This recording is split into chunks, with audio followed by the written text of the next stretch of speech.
Use a 21mm socket, take the lug nuts off,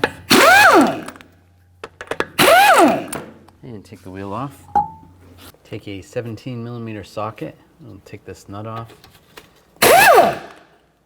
And if you have to, if you need to, you can use a wrench to hold that stud from spinning if it's just spinning on you, or even some locking pliers. When you replace these, it's a good idea to replace these in pairs, and it makes it significantly easier to access the bottom nut. So at this time, you want to take off the other side, the other nut that's attached to the strut. With the other side disconnected, now it tips down and you can access the nut very easily and use the same 17mm socket. Take this nut off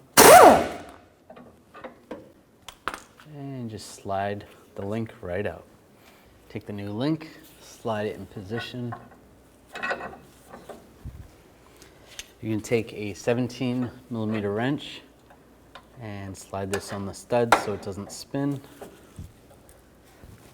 Put the nut on.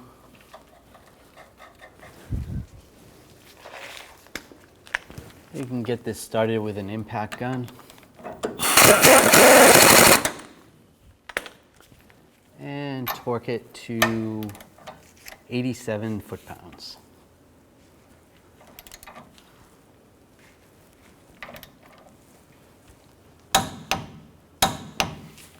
And the nut is on the new one is a 19mm socket instead of a 17. Slide the wrench out. Do the same on the other side. And slide the sway bar link through the strut. Get the nut started.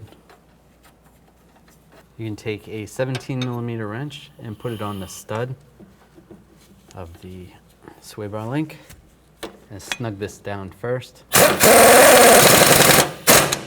And torque this to 87 foot-pounds. Put the tire on. And the lug nuts. Now I'm going to torque the lug nuts down to 80 foot-pounds in a cross pattern to tighten the wheel down evenly.